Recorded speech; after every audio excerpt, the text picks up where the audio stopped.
왼쪽에 있는 분들 인사드리겠습니다. 주님의 성령이 함께 하시기를 바랍니다. 주님의 성령이 함께 하시기를 바랍니다. 할렐루야.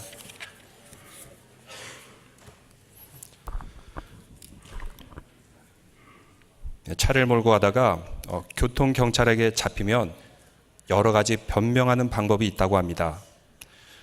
미국 교통경찰과는 한국식 변명이 안 통할 때가 많다고 합니다. 어떤 분은 유명한 장례식장 앞에서 스피드를 좀 내면서 달렸습니다. 그러다 경찰이 잡았을 때 이렇게 얘기했다고 합니다. 제가 장례식장에 급히 참석해야 되는데 제가 좀 늦었습니다. 죄송합니다. 이렇게 얘기하면 경찰이 뭐라고 말할까요? 도로에서 이렇게 빨리 달리면은 당신이 장례를 치르는 수가 있습니다. 라고 하면서 티켓을 띄웠다고 합니다. 또 미국에서는 이런 경우가 있었다고 합니다. 어떤 시니어 할아버지께서 브랜드 뉴 코르벳 스포츠카를 산 후에 이제 신나게 달려보자 해서 뚜껑도 다 열고 고속도로를 아주 신나게 질주하고 있었습니다. 근데 백미러를 보니까 경찰이 깜빡깜빡거리면서 쫓아옵니다. 이 차를 가지고는 얼마든지 경찰을 따돌릴 수 있다라고 생각해가지고 더 스피드를 내면서 도망갑니다. 시속 100마일을 넘게 해서 열심히 도망가는데 경찰이 계속해서 쫓아오는 것입니다. 안 되겠다 싶어서 길가에 세우게 되었습니다. 경찰도 잡고 나서 보니 나이 든 할아버지 운전자가 있다 보니까 좀 안 됐던 것 같습니다. 그리고 주말이고 그래서 그 운전자에게 이렇게 얘기했다고 합니다. Listen, 지금은 금요일 오후 4시 반입니다. 저는 조금 후면 퇴근을 해야 되는데 당신이 왜 스피드를 초과하게 되었는지 그 이유를 설득력 있게 말하면 제가 그냥 봐드리겠습니다. 그러자 그 시니어께서 잠시 생각하더니 이렇게 대답했다고 합니다. 일주일 전에 내 아내가 경찰과 눈이 맞아서 집을 나갔어요. 근데 경찰차가 내 뒤를 쫓아오길래 이 경찰이 도망간 내 아내를 되돌려 주려나 보다 생각해가지고 전속력을 다해서 도망치고 있었습니다. 공감의 웃음입니까? 아니면 재치 있는 답변이라 웃었습니까? 이 말을 듣고 경찰이 그냥 Have a great weekend 하면서 보내줬다는 것입니다. 참 이렇게까지 하면서 티켓을 피해야 되나 싶습니다. 근데 오늘 우리가 읽은 호세아는 정반대의 인물입니다. 아내가 집을 나가면은 용서하고 또 데려오고 아내가 또 집을 나가면 또 데려와서 용서하고 이러기를 반복했던 그런 선지자였던 것입니다. 그가 이렇게 안 좋은 아내를 맞이한 것은 이유가 있었습니다. 하나님께서 그러라고 하셨어요. 너는 음란한 여자를 내 아내로 맞이하라. 그래서 그 아내가 집을 나갔다가 돌아오면 아이가 생겨요. 첫째 아이 이름을 이스라엘. 이스라엘이라는 뜻은 흩어버리다라는 뜻을 가지고 있습니다. 또 집 나갔다가 겨우 데려왔는데 또 아이가 생겼어요. 그래서 그 이름을 로루하마. 루하마란 뜻은 긍휼히 여김을 받은 자, 언제든지 용서를 받는 자라는 뜻인데 거기에 로가 붙으려면 부정사, 긍휼히 여김을 받지 못할 자다, 용서하지 못할 자다 이런 뜻을 가지고 있습니다. 또 나갔다 왔는데 또 아이가 생겼어요. 그래서 그번엔 이 아이 이름을 로암미. 암미는 백성이라는 뜻인데 로암미, 내 백성이 아니다라는 그런 뜻을 지었던 것입니다. 내 자식이 아니다라는 그런 의미입니다. 근데 한 개인의 가정의 삶이지만 사실은 그 나라의 국가 전체를 거기서 반영해주고 있는 것입니다. 거기서 메시지를 주고 있는 것입니다. 호세아가 살던 시대는 당시 북이스라엘과 남유다로 우리나라와 같이 남과 북이 나뉘어져 있던 그런 상황이었습니다. 근데 호세아는 북이스라엘에 살고 있었습니다. 당시의 왕이 호세아서 1장 1절에도 나오지만 여로보암 왕, 원래는 여로보암 2세인데 그때가 북이스라엘이 가장 전성기였던 시대였습니다. 경제적으로 윤택했고 그리고 영토도 가장 넓었고 경제적으로나 정치적으로나 국가적으로나 최고의 전성기를 누리고 있던 그런 시기에 살았던 선지자입니다. 원래 이스라엘은 어떤 민족이었습니까? 이집트에서 노예 생활을 하던 그런 민족이었습니다. 그래서 히브리, 보잘것없는 민족이다.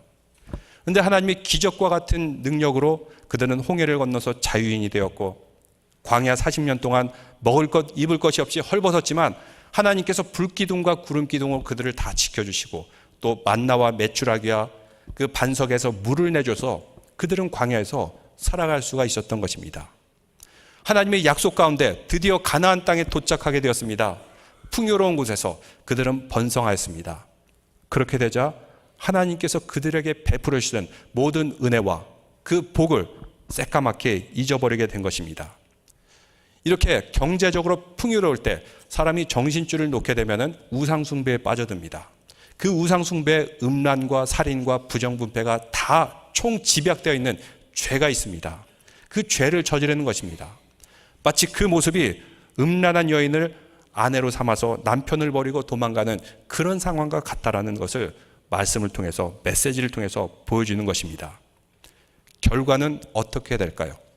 한순간에 이 모든 것이 빼앗길 수가 있는 것입니다. 하나는 그들은 길을 잃어버리게 됩니다. 그래서 호세아서 2장 6절에 보면은 이렇게 말씀하고 있습니다. 그러므로 내가 가시로 그 길을 막으며 담을 쌓아 그로 그 길을 찾지 못하게 하리니. 길을 잃고 헤맨다는 것입니다.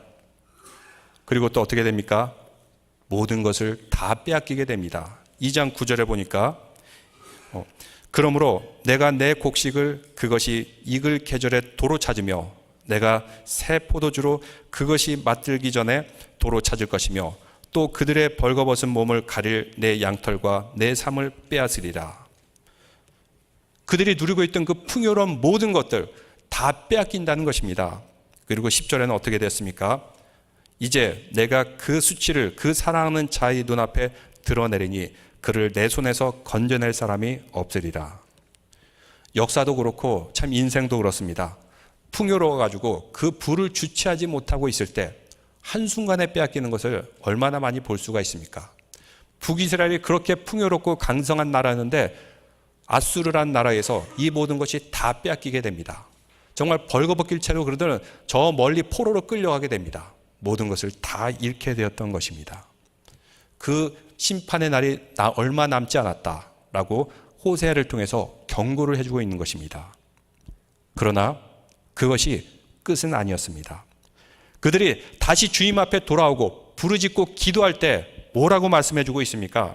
2장 14절에 보니까 그러므로 보라 내가 그를 타일러 거친 들로 데리고 가서 말로 위로하고, 그리고 15절 거기서 비로소 그의 포도원을 그에게 주고 아골 골짜기로 소망의 문을 삼아주리니 그가 거기서 응대하기를 어렸을 때와 애굽 땅에서 올라오던 날과 같이 하리라. 너희들이 회개하고 다시 돌아오면은 아무것도 없는 것 같고 다 뺏기고 같지만 다시 이 모든 것들을 찾아서 너희에게 주리라. 이렇게 회복의 말씀을 선포하고 있습니다. 그들이 회개하면, 하나님께로 돌아오면 하나님께서는 마치 탕자가 돌아왔을 때 그 아버지가 언제든지 받아주고 그에게 모든 것을 주듯이 다시 돌려주고 회복시켜 주실 약속의 말씀도 함께 선포하고 있는 것입니다. 그들이 죄악에 빠졌을 때 그냥 가만히 보고 계시지 않습니다. 하지만 그들이 고통 가운데 부르짖어 기도할 때는 다시 구원해내고 회복하는 하나님의 약속이 여기에 있는 줄로 믿습니다. 그들의 과거의 죄와 실수, 후회의 자리에 머물고 왜 그랬을까 후회하고 있으면 아무 소망이 없지만 이제 다시 주님 앞에 돌아오자, 예수 그리스도를 나의 주로 모시자, 회개의 자리로 나아갈 때 항상 온전하게 회복시켜 주시는 하나님을 만날 수가 있습니다. 그래서 성경의 핵심은 구원과 회복입니다. 죄로 인해 망가진 하나님과의 관계, 우리가 회개하며 돌아올 때 언제든지 회복시켜 주는 것입니다. 왜 죄로 가지 말라 그럽니까? 죄는 사망과 심판을 가져오기 때문입니다. 항상 죄는 죽음과 심판을 향해서 가게 됩니다. 지난 한 주간에 참 가슴 아픈 그런 사건이 있었습니다. 콜로라도에서 한 가장이 3살 된 딸, 그리고 4살 된 딸, 그리고 임신한 아내가 있었는데 다 죽이는 그런 사건이 있었습니다. 참으로 정말 마음 아프게 하는 것은 뉴스에서 자꾸 그 가정이 단란했던 때의 모습을 보여줍니다. 아빠가 팔굽혀펴기 할 때 그 두 딸이 매달려서 아빠랑 즐겁게 놀던 그런 모습. 그리고 큰 딸은 이렇게 얘기합니다. 비디오에다 대고 아빠가 우리를 grow fun, 재미있게 자라게 해주셔서 아빠를 너무 사랑하고 아빠에게 감사합니다. 이렇게 아름다운 가정이었고 웃음이 많은 가정이었는데 이 가장이 자기의 두 딸을 죽이고 임신한 아내까지 죽여서 자기가 일했던 오일 컴퍼니의 오일 탱크 안에다 유기했던 그런 사건이 발생했습니다. 참으로 끔찍한 사건입니다. 근데 참 이렇게 단란했고 아름다웠고 화목하고 사랑이 넘쳤던 가정이 어느 순간에 저렇게 될 수 있을까? 너무 가슴 아픈 그런 사건이었어요. 근데 몇 년 전에 그 가정에 뱅크럽시, 재정 파탄이 있었던 것 같습니다. 이런 경제적인 어려움과 위기가 그 가장으로 하여금 아마 악한 영이 들어가서 그로 하여금 나쁜 짓을 하도록 했는지도 모릅니다. 왜 그럴까요? 재물과 그리고 금이 우상이 된 그런 세상, 이런 세상에서는 죄가 얼마든지 사망과 심판으로 향해 달려갈 수 있음을 그 사건을 통해서 보여주었던 것입니다. 그래서 로마서 6장 23절에 이렇게 말씀합니다. 죄의 삭은 사망이요 하나님의 은사는 그리스도 예수 우리 주 안에 있는 영생이라. 하나님께서는 예수 그리스도를 이 땅에 보내주셨습니다. 죄의 삭스로 사망 권세를 향해 달려가는 우리에게 그 모든 죄값을 예수님께서 다 치러주셨습니다. 그래서 우리는 과거의 자리에 머무르는 것이 아니라 우리의 죄, 실패, 아픔 주님께서 다 십자가에 못 박혀 주었기 때문에 우리는 다시 부활의 영광의 자리로 나아갈 수가 있는 것입니다. 바로 여기에 대한 믿음이 회개입니다. 나의 죄를 깨닫고 주님 앞에 고백할 때 주님께서는 이 모든 죄를 예수 그리스도의 십자가로 다 치러 주셨기 때문에 우리는 예수 그리스도를 나의 구주로 영접하면 회복의 자리, 구원의 자리, 영생의 자리로 나올 줄로 믿습니다. 예수 그리스도를 통해서 우리는 치유와 회복이 이루어지게 되었던 것입니다. 이제 남은 것은 우리의 인생입니다. 우리의 삶입니다. 영은 회복되었지만 아직 우리의 인생과 삶과 실천과 행동이 회복되지 않았다면 이것은 온전한 회복이 아닙니다. 이 회복을 위해서 무엇을 해야 됩니까? 그래서 우리는 예배의 자리에 나옵니다. 말씀의 자리에 나오고 기도의 자리에 나오고 또 우리 서로 믿음의 사랑의 자리에 나오고 주님이 명령하신 선교와 전도의 자리에 나오고 이 모든 것이 회복해질 때 우리 교회, 우리 성도들은 점점 더 온전하게 회복될 줄로 믿습니다. 여기서 중요한 것은 회복의 약속을 믿어야 된다는 것입니다. 이사야서 50장 15절에 이렇게 약속하셨습니다. 환난 날에 나를 부르라. 내가 너를 건지리니 내가 나를 영화롭게 하리라. 회복된 우리의 모습은 가는 곳곳마다 하는 일마다 하나님께 영광을 돌리는 삶이 되어야 됩니다.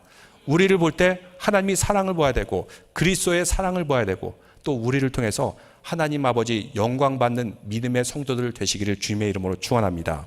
바로 이것이 우리의 선교적인 삶이고 우리의 선교적인 인생입니다. 영화 밀양에 보면 이런 이야기가 나옵니다. 거기에 여자 주인공이 이름이 신애예요. 신애, 아마 하나님을 사랑하는 여자인 것 같습니다. 근데 그 여인이 남편을 잃고 홀로 되었고 아들을 데리고 밀양이라는 곳으로, 좀 사람들이 안 사는 곳으로 이렇게 시골로 내려오게 됩니다. 근데 혼자 사니까 사람들이 무시할 것 같아요. 그래서 일부러 돈 있는 척을 하고 있었는데 이것을 잘못 보고 그 아이가 다니던 학원 원장이 그 아이를 유기하고 결국은 죽이게 됩니다. 잡혀가서 감옥소에 들어가게 돼요. 이 시내란 여인은 아무 소망이 없었습니다. 살 소망이 없었어요.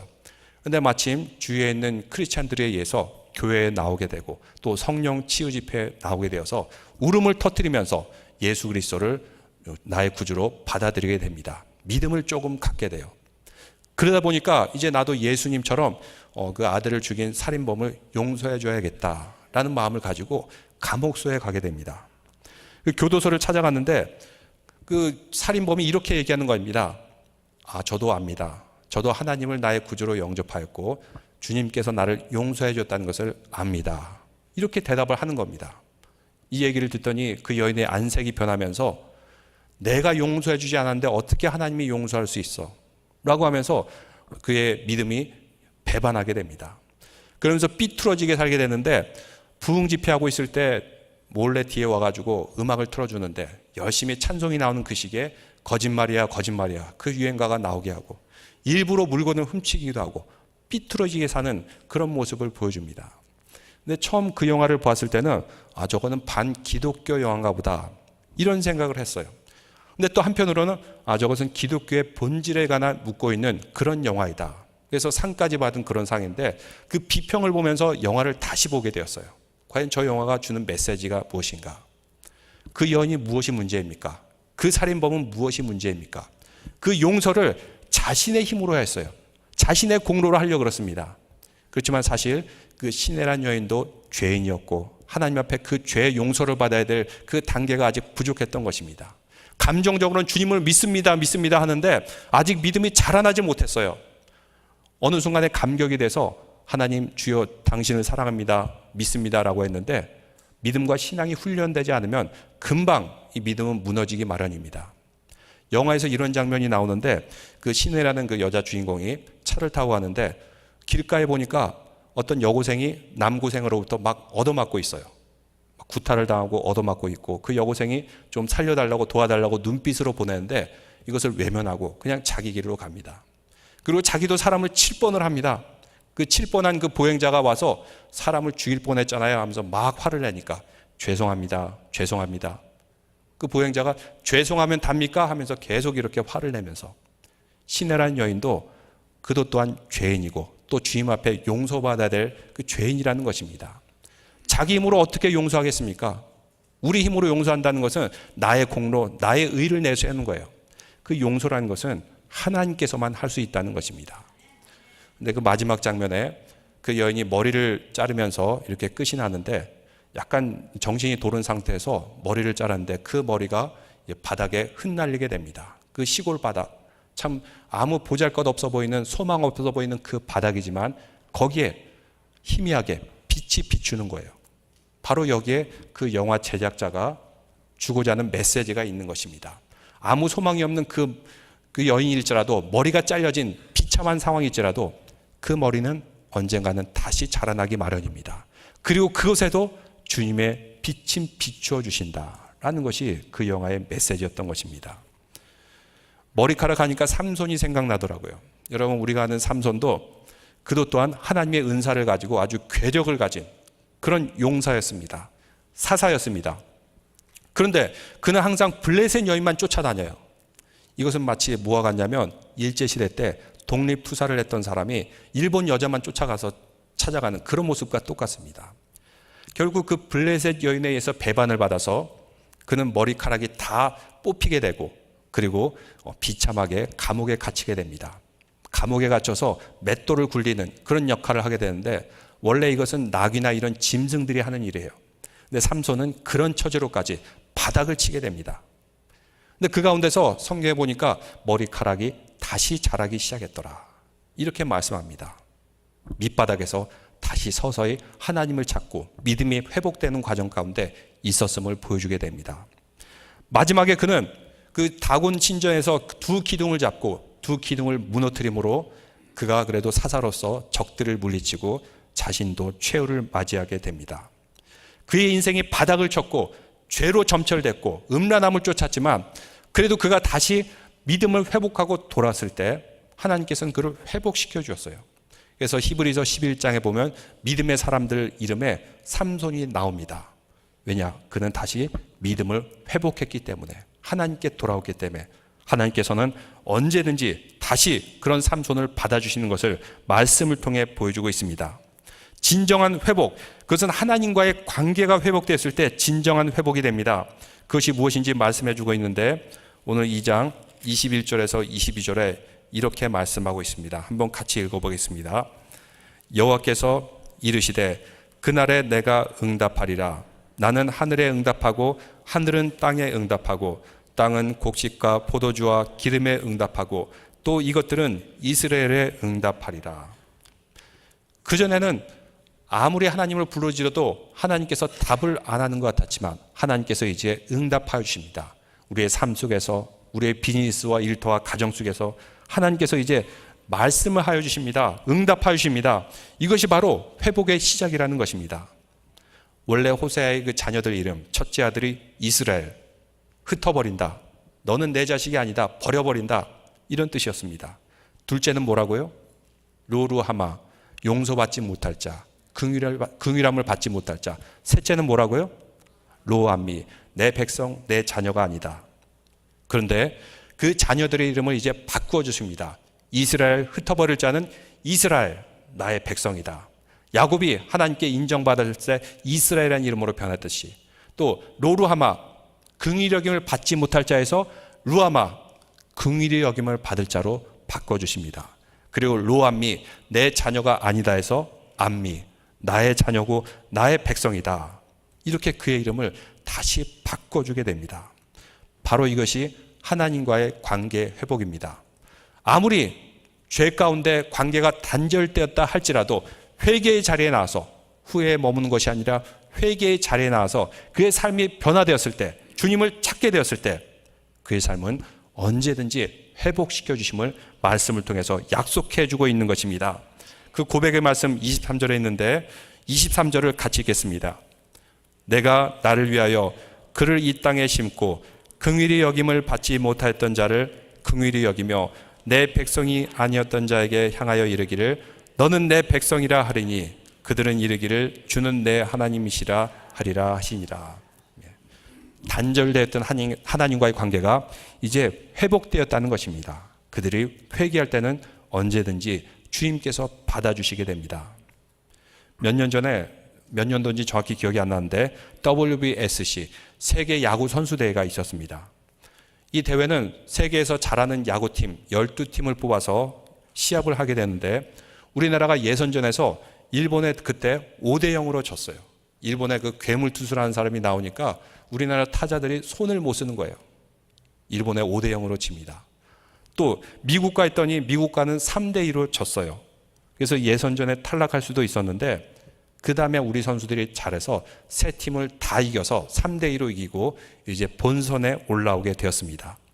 근데 또 일본을 만나게 됐습니다. 그 괴물 투수가 나오니까 하나도 못 치는 거예요. 3대0으로 지고 있었습니다. 근데 아무리 그가 훌륭한 투수라도 투구수를 다 했던지 아니면 이제 자신감이 있었던지 그 투수가 내려오게 되었어요.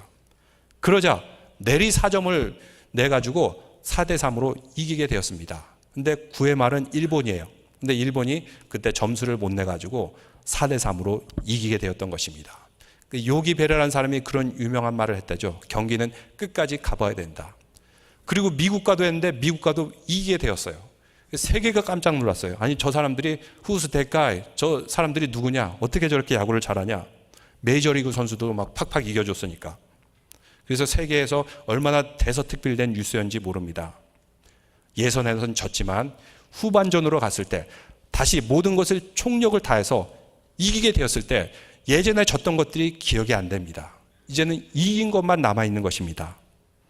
우리의 신앙생활도 그렇습니다. 우리의 과거, 죄, 실패, 어두웠던 그런 기억들. 그렇지만 이 모든 것 주님 앞에 나와서 회개할 때는 주님께서는 다 도말하여 주십니다. 다 없애주십니다. 왜요? 예수 그리스도께서 이 모든 것을 다 사셨기 때문입니다. 예수님이 대신 다 지셨으니까. 그 다음에 회개의 자리에 났으면 그 후반전이 중요합니다. 그 후반전에 우리가 회복된 삶을 위해서 예배의 자리, 기도의 자리, 말씀의 자리, 또 주님 사랑의 자리에 머물게 될 때 우리의 인생은 언제든지 변할 수가 있는 것입니다. 바로 회복의 자리를 호세아를 통해서 말씀해 주고 있습니다. 도저히 내 백성 같지 않던 사람들, 도저히 인간 같지 않은 사람들, 그렇지만 그들이 회개하고 돌아오면은 언제든지 주님께서는 다시 받아주시게 됩니다. 이제 2018년 올해 하반기를 맞이하고 있습니다. 여러분 상반기 때 어떻게 지냈습니까? 잘한 것도 있고 못한 것도 있겠죠. 잘하셨습니까? 계속해서 잘하십시오. 못한 게 있습니까? 아직 우리에겐 시간이 남아 있습니다. 우리가 회개할 때, 우리 삶이 주님 안에서 변화가 될 때 주님께서는 과거에 있는 모든 안 좋은 것들을 다 도말하여 주시고 우리에게 부활의 영광을 허락해 줄 줄로 믿습니다. 그래서 우리는 그 변화된 삶을 살고 그 회복의 삶이 있기 때문에 예배의 삶이 회복되고 기도의 삶이 회복되고 말씀의 삶이 회복되어서 주님의 치료하는 빛이 임하여서 우리 주 예수 그리스도의 생명의 성령의 법으로 죄와 사망의 법을 이기는 믿음의 성도들 되시기를 주님의 이름으로 축원합니다. 기도드리겠습니다. 하나님 아버지